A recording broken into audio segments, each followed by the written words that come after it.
Hello, today is May 19th, 2016. I'm meeting today with Mr. Richard Tedrow at his daughter's home in Fort Collins, Colorado. My name is Brad Hoops. I'm the interviewer for the Northern Colorado Veterans History Project. Welcome, Dick, and thanks for sitting down today to tell your story. Thank you, Brad. Let's start out, if we could. Tell us a little bit about yourself, your date of birth, where you were born, a little bit about your family. I was born in March 1946 in Des Moines, Iowa. Pretty much lived my whole life there up until I went into the military. When I got out, went back to Iowa. So, joined the military in '65 during the Vietnam. Now, you joined or were drafted? I joined. I had been going to college, working almost all night in a gas station, trying to get some money ahead, so I decided to drop out for a semester or so. Had a friend that worked at the draft board. Said, you shouldn't have done that. When you drop out of school, your papers go right down there. So I went and checked all the military services. The Navy guaranteed me a school.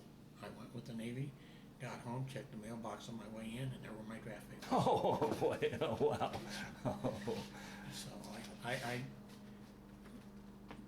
I can elaborate on that a little. Yeah. I got a call from the draft board. Well, first of all, I had called them and I said, well, I got my draft papers, but I've joined the Navy. What do I do? He said, oh, don't worry about it.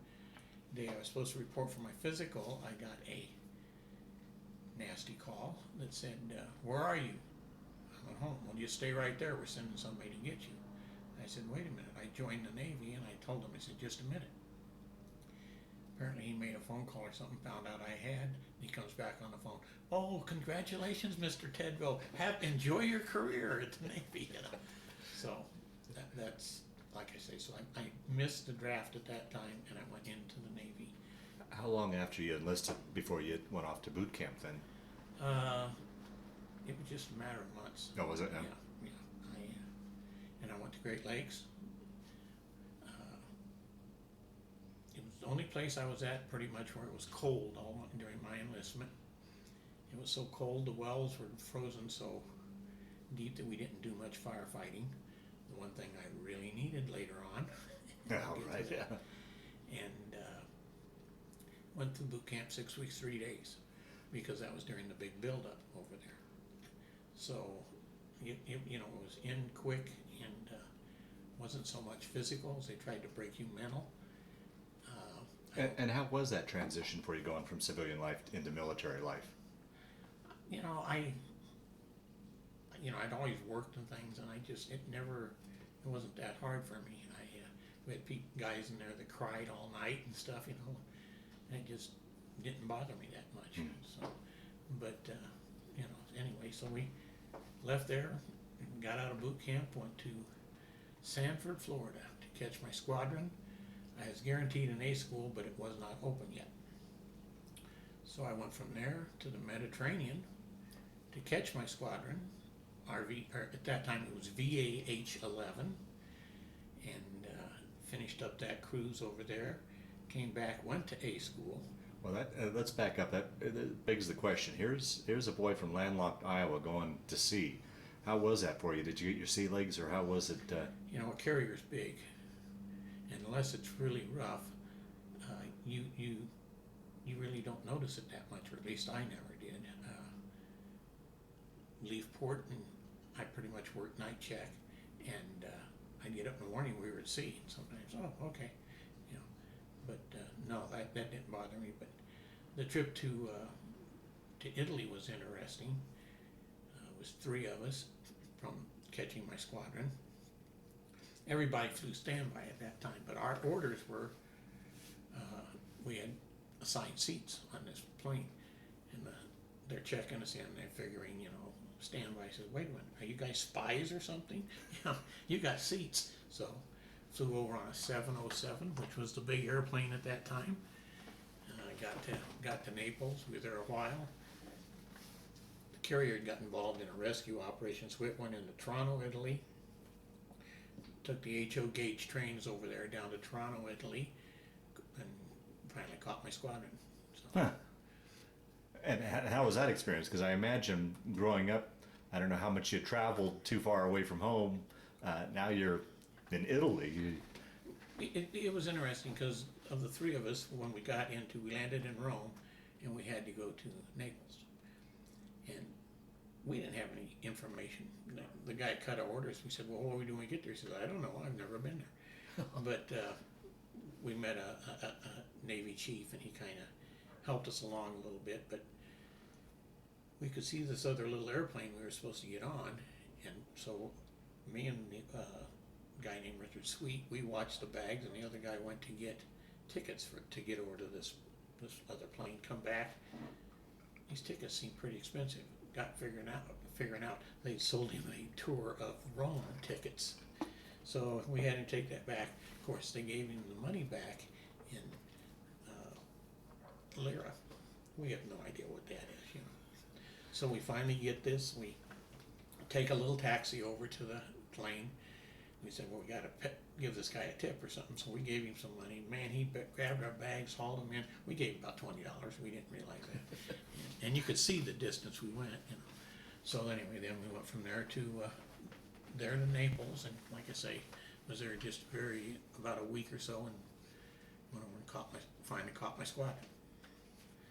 And how long were you at sea on that tour? I can't tell you exactly how long, because that cruise was partially over. Oh, okay.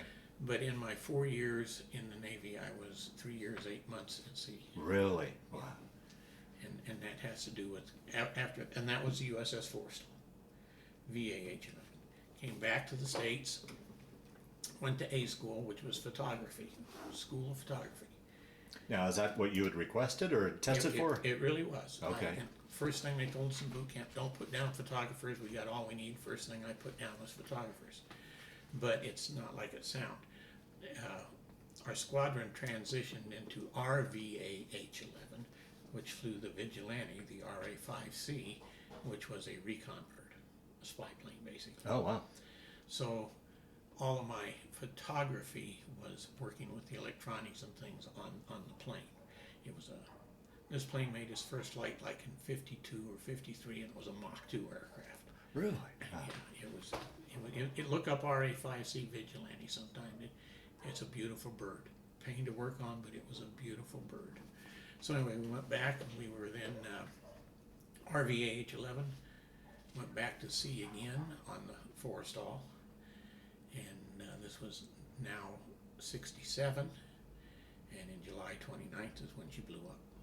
And I happened to be on it. If I'd have been in the berthing that I was on the cruise before, which was under the arresting gear back aft, that's where a lot of our shipmates died, because when the deck opened up, that burning jet fuel washed over them. Oh. But we had been moved forward on this cruise. So anyway, I was on it, and then after that happened, we came back to the States. Our skipper told them, my boys are ready to go. Just get us what we need, because we'd lost most of our planes and stuff. They went around to the other squadron and said, we need this and this, you know, and they signed it over to us. 28 days later, after we got back to the States, we were at sea again on the Kitty Hawk. Our skipper didn't go with us. He got a promotion for that. We weren't happy.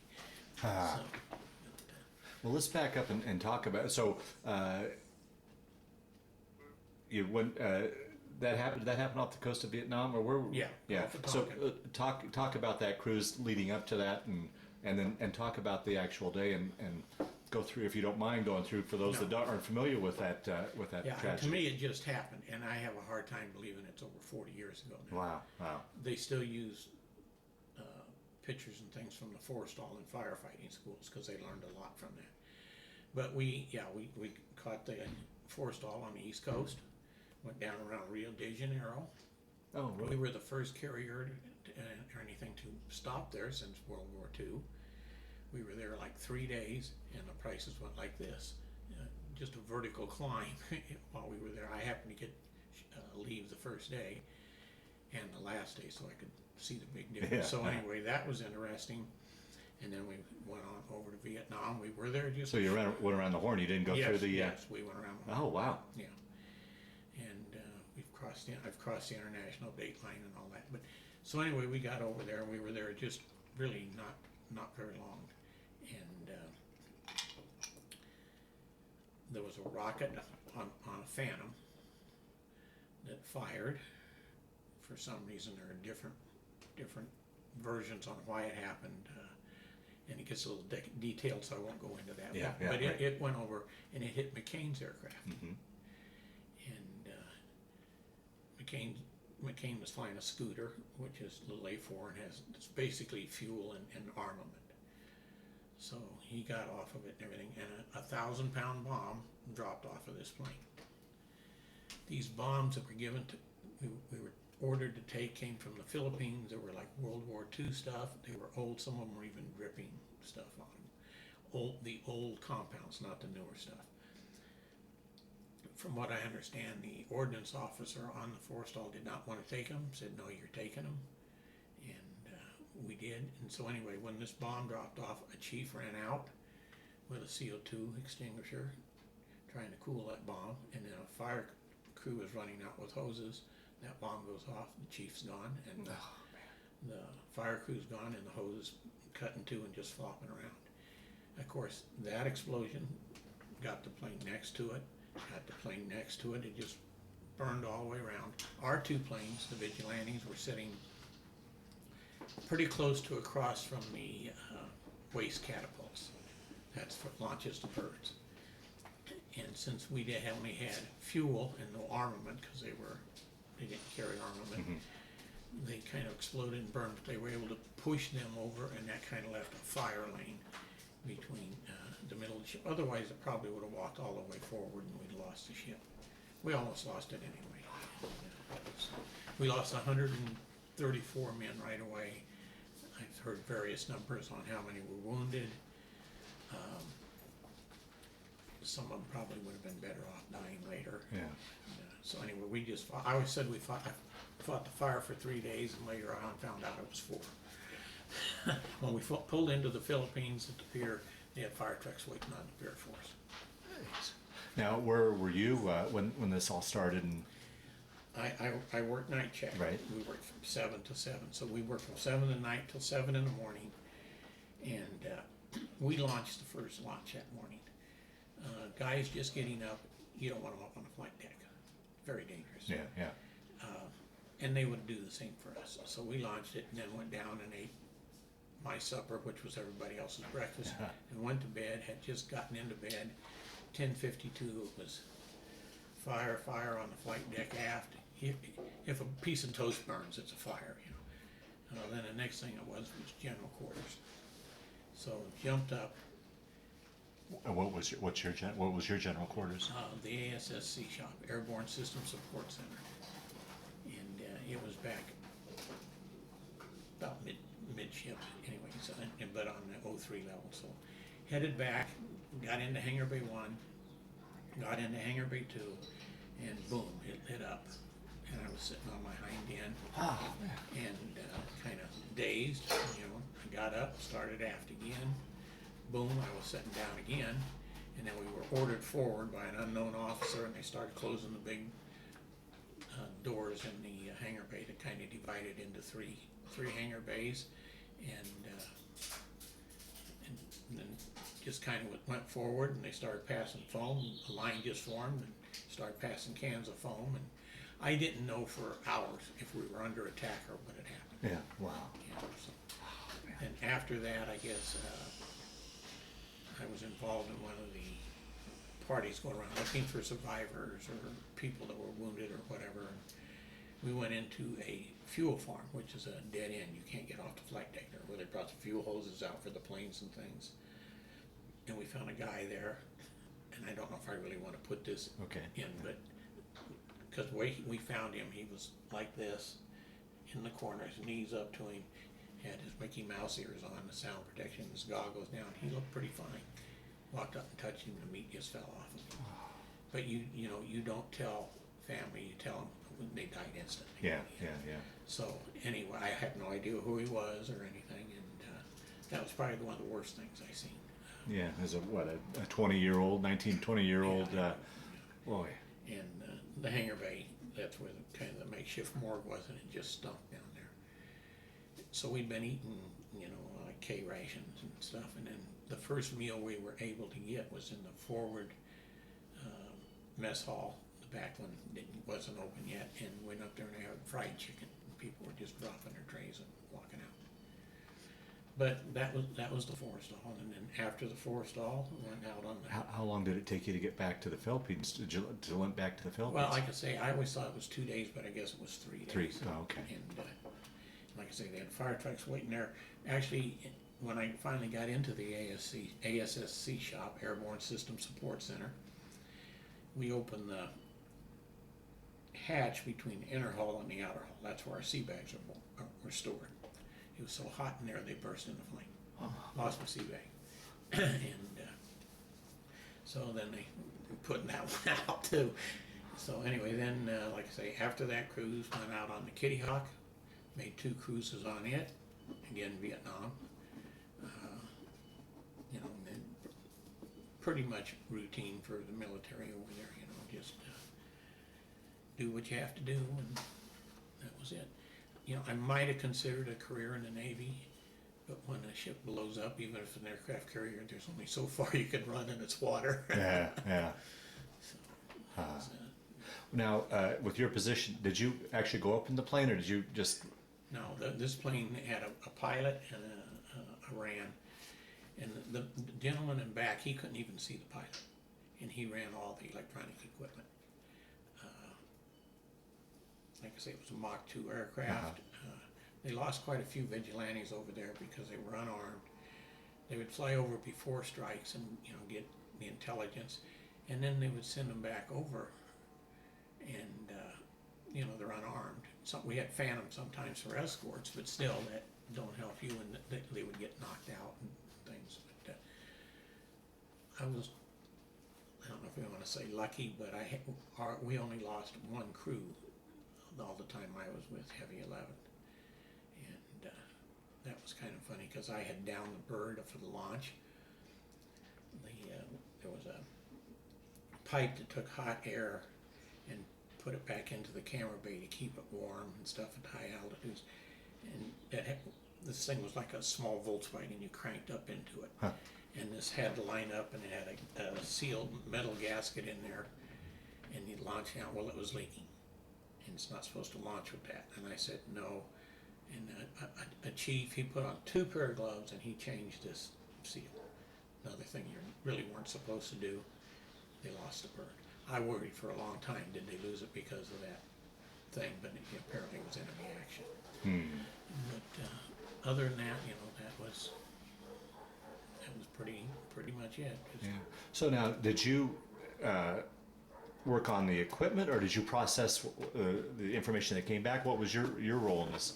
Okay, I was in charge of loading and maintaining the cameras and things. We had side-looking radar, infrared system, and regular cameras, and a little TV camera thing. The infrared was run by electronic people. Like I say, I was a photographer, but mainly I did electronic work. Okay. This was the heaviest carrier-based plane in the world because of all the electronics in it. We had a Peckham Bird 2 passive electronic countermeasures. Its mission was to fly over, get them to turn on their SAM radar, and we could pinpoint where the antennas were, bring it back, put it on an A6, and they would fly over and bomb it. But the Viet Cong got smart. They would run a half-mile of the cable, so the antenna was here, but the missiles were back. So all you knocked out was the antennas. And then,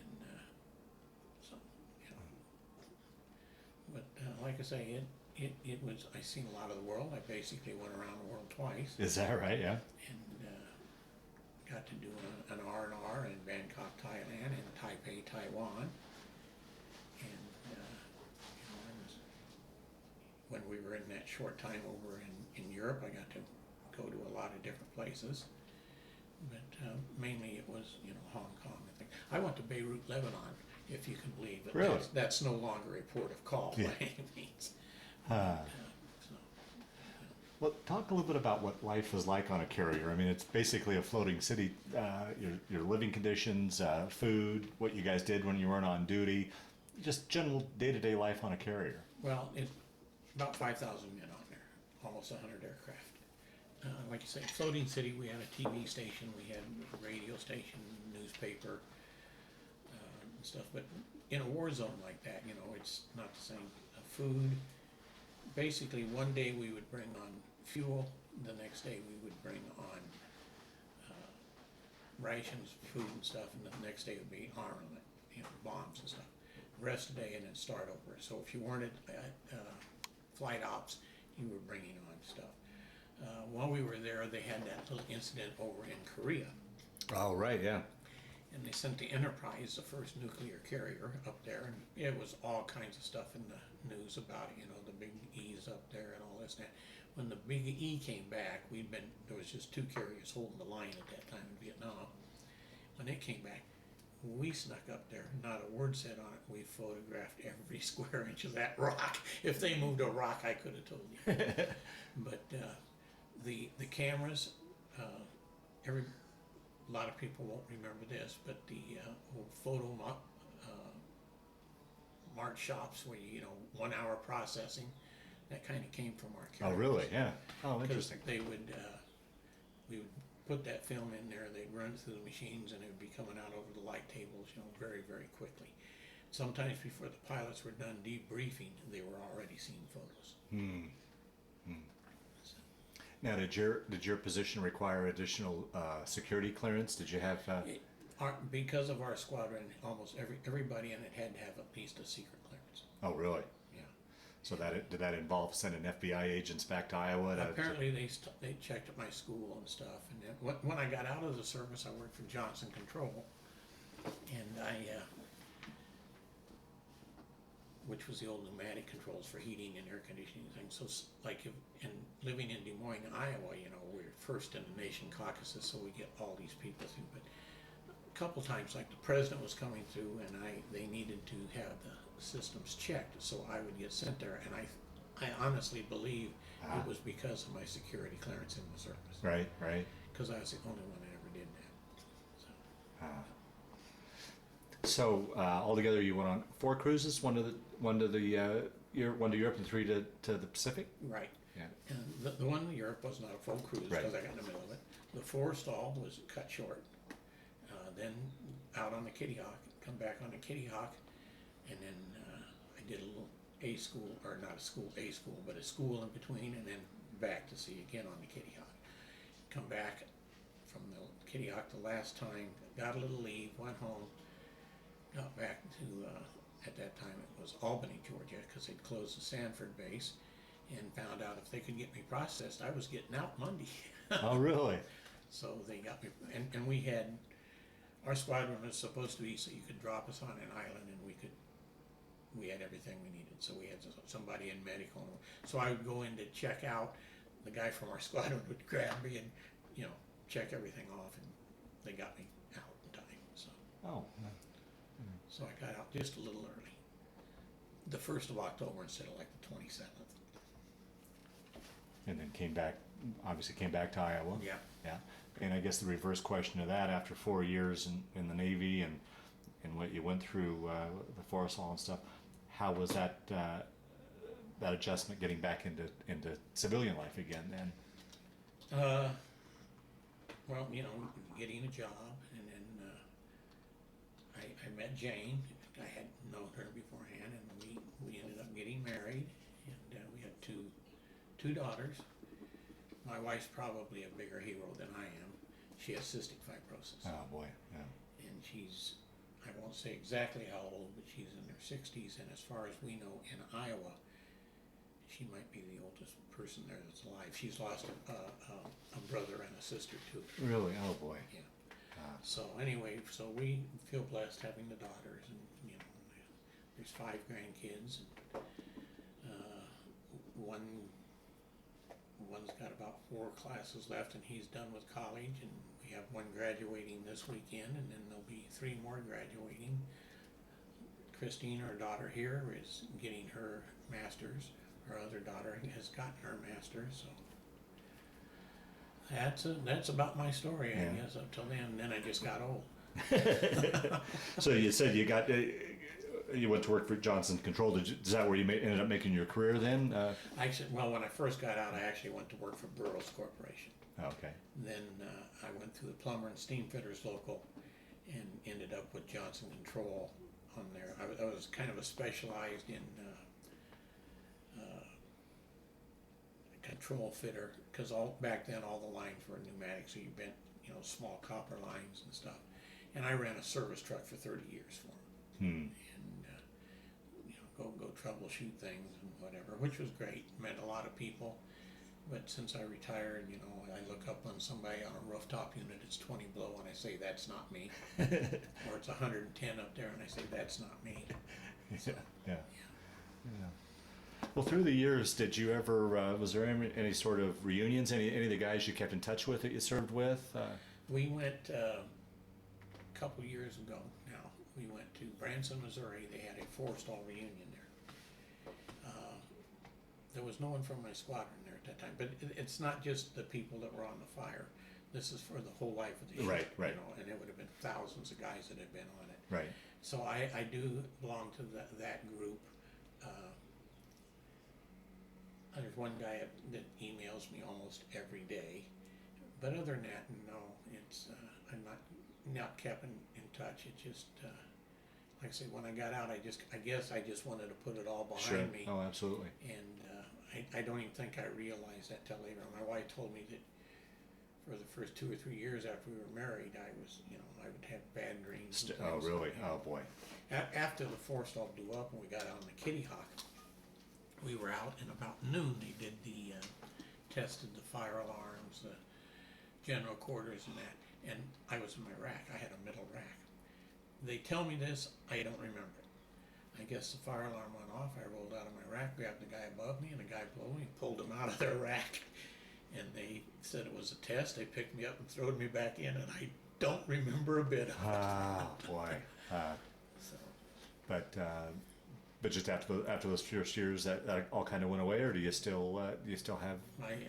It's always there. Yeah. Right. Yeah, it's talking about it a little bit. Like I say, TV stations had talked to me when they were going to scrap the Forrestal, because it was the first super carrier, first carrier designed for jets. And a lot of even the modern carriers, a lot of the designs still carry over from that carrier. But we couldn't get them to say that they scrapped it. So. Well, as a Vietnam vet, what are your thoughts? What were your thoughts then? And we've had 45, 50 years to chew on it.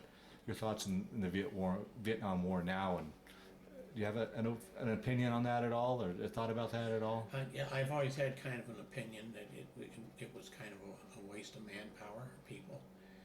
We would, with that recon bird, the newspaper on the ship would say Lieutenant JG from VA 65 or whatever, seen trucks on the road, reported all bombs on target, secondary explosions. I'd see the recon of it, and it looked like the moon around there, but there wasn't a hole on the road. Never hit nothing. They kept making it sound better than it was, and I just seen a lot of that. And I've talked to guys that said, that were on land, and they say, we'd see the Viet Cong, we'd call in a bombardment, they'd say that's a no-shoot zone, we can't do that. It was a political war. It was not a war. A war, you don't worry about people, just like the things we're in now. Right. If you're a politician and you're declaring war, be sure you want to go to war. Don't make it a political thing. So. Well, Dick, as we kind of start to wind down this interview, is there anything I didn't ask you that you wanted to talk about? Any other stories that have kind of floated to the top as we've been sitting here talking that you wanted to talk about? I know we probably only got the tip of this iceberg of your story, but or do you think by and large we captured what you'd like to capture with your story? Yeah, I think the Forrestal is the main thing in my service thing, and I talk about that more to honor the shipmates that we lost. I had noticed in one of your other questions about humor, and we used a lot of humor to especially after that, to get by. Right. And like I say, when I was front, I kind of ran our night check because we had, at one time, we had a chief and a first class that were both on days because our regular chief had, I don't know, his family problem or gotten sick or whatever. Anyway, he got sent back. The only chief they could find that fulfilled the security requirement came off of a nuclear subtender. Didn't know anything about our bird, but he was there for the security part of it. So he stayed on days, and I was a second class at that time, so I kind of ran our photo recon part on nights and as a second class. Wow. So, but other than that, you know, it was just like I say, you just did what you had to do. I know one Christmas, we had a launch just about Christmas. I looked at the clock and it was just a little after midnight. I said, "Okay, everybody, Merry Christmas. Let's go launch them." You know, and that was Christmas. Wow. The thing gets me, there was a carrier show on public TV. It was called Carrier, and it was more about the personal problems and things, and especially now that they have women and men on the carriers. And the things that got me, and I'm sure anybody from World War II or something look at my carrier and say, "My goodness, look at all they had." But they're sitting there and had condiments on the table. You know, we never had condiments on the table. We couldn't go email somebody. Yeah, right. You know, Yeah. you know, it might be sometimes a month before we got, you know, a letter or something. And I wasn't the greatest at writing letters, so I'd get a letter from my mom, open it up, and it was a paper that said, "Are you okay? Check yes or no," you know. So then I'd write a letter and send it back. But you know, we were just, like I say, a war zone is not the same as being on a carrier and, you know, in a civilian zone or peacetime. We didn't play a lot of games, you know, dress uniforms and inspections and stuff. It was real. Yeah, You know, right. Every day it was real. Right, or particularly I would imagine on the flight deck, just how incredibly dangerous it had to be up there. Even in peacetime on the Right, flight deck, right. you get extra pay for being up there. It's so dangerous. Oh, yeah. Wow. Well, the last question I always like to ask with these interviews, when you look back on that period of time in the Navy and what you went through, did it change your life, affect your life, play a role in your life, or was it simply just a chapter in your life that you went through? How would you answer that? No, it was a chapter in my life, but I'm sure it made some changes. Like I say, at one time I might even have considered staying in until the Forrestal. I always tell young people going into service and everything, I said, you meet a lot of acquaintances, very few friends. Because it's a big change. You know, if you're in there, you're the guys that have their terms getting over, they're leaving, you got new guys coming in, so now you're teaching them like guys taught you. So it's a big turnover. You know, if you're a career person, it's different, I'm sure. But for a guy like me, it was for 4 years. You know, it was a job. Yeah. And like I say, and I know it affected me, because my wife told me how I had nightmares and stuff, and so, but whatever. So, okay. Well, Dick, I want to thank you for sitting down to tell your story today, but just as important, I want to thank you for your service to our country. Well, thank you.